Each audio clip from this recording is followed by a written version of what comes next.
ಪ್ರಿಯ ವೀಕ್ಷಕರೇ, MR ನ್ಯೂಸ್ಗೆ ಸ್ವಾಗತ. ಈಗಿನ ಹೆಡ್ಲೈನ್ಸ್. ರಾಜ್ಯ ರೈತ ಸಂಘ ಹಾಗೂ ಹಸಿರು ಸೇನೆಯ ಚಿಕ್ಕೋಡಿ ತಾಲೂಕಾ ಅಧ್ಯಕ್ಷರು ಮಂಜುನಾಥ್ ಬಾಳು ಬರಗೌಡರು ತಮ್ಮ ಸ್ವಂತ ಕೆಲಸಕ್ಕೆ ಚಿಕ್ಕೋಡಿಯಿಂದ ಕೊಲ್ಲಾಪುರಕ್ಕೆ ಹೊರಟಿರುವಾಗ ನಿಪ್ಪಾಣಿ ರೋಡ್ ಹಂಡ್ಯಾನವಾಡಿ ಹತ್ತಿರ 2 ಮಂಗಗಳು ರೋಡ ದಾಟುವಾಗ ನಿಪ್ಪಾಣಿದಿಂದ ಬರುತ್ತಿರುವ ವೇಗವಾಗಿ ಒಂದು ಶಿಫ್ಟ್ ಕಾರ್ ಒಂದು ಮಂಗ ದಾಟಿ ಇನ್ನೊಂದು ಮಂಗ ದಾಟುವ ಸಂದರ್ಭದಲ್ಲಿ ಡಿಕ್ಕಿ ಹೊಡೆದು ಹೋಯಿತು.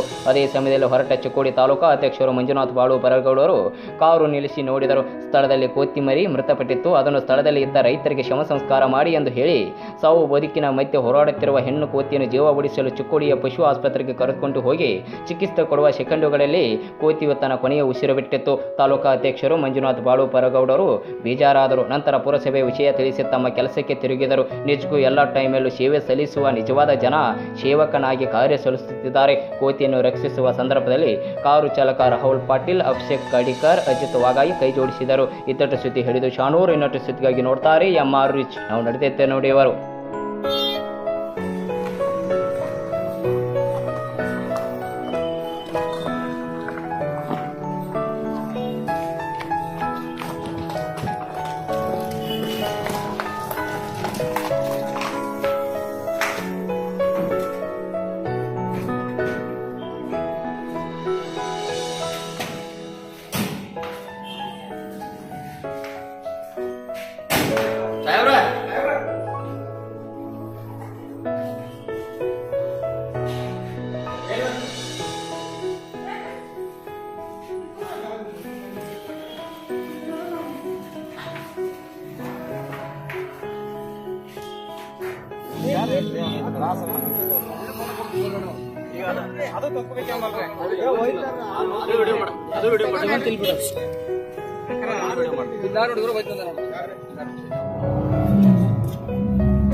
ಇವತ್ತು ಏನು ನಾವು ಚಿಕ್ಕೋಡಿಯಿಂದ ಕೊಲ್ಲಾಪುರಕ್ಕೆ ಹೋಗ್ಬೇಕಾದ್ರೆ ಚಿಕ್ಕೋಡಿಯಿಂದ ಮುಂದೆ ಹಂಡ್ಯಾನವಾಡಿ ಒಂದು ಮುಂದಕ್ಕೆ 1 ಕಿಲೋಮೀಟರ್ ಮುಂದೆ ನಾವು ಬರಬೇಕಾದ್ರೆ ನಿಪ್ಪಾಣಿ ರೋಡಲ್ಲಿ ನಿಪ್ಪಾಣಿಯಿಂದ ಬರ್ತಕ್ಕಂಥ ಒಂದು ಸ್ವಿಫ್ಟ್ ಕಾರ್ದವನು 3 ಮಂಗಗಳು ದಾಟುವಾಗ ಅದರಲ್ಲಿ ತಾಯಿ ಮತ್ತು ಮಗು 2 ಮಂಗಗಳು ಡೆತ್ ಆಗಿವೆ.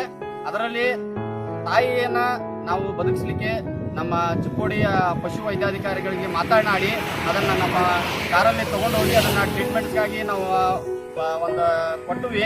ಆದ್ರೂ ಅದರ ಒಂದು ಟೈಮಿಂಗಾಗಿ ಒಂದು ಒಳಗಡೆ ಏನು ಬ್ಲಡ್ ಸರ್ಕ್ಯುಲೇಷನ್ ಹೆಚ್ಚಾಗಿ ಅದು ಸ್ಥಳದಲ್ಲೇ ಅಲ್ಲೇ ನಮ್ಮ ಹಾಸ್ಪಿಟಲಲ್ಲೇ ಒಂದು ಜೀವವನ್ನು ಬಿಡ್ತಕ್ಕಂಥ ಒಂದು ಕೆಲಸ ಆಗೈತಿ.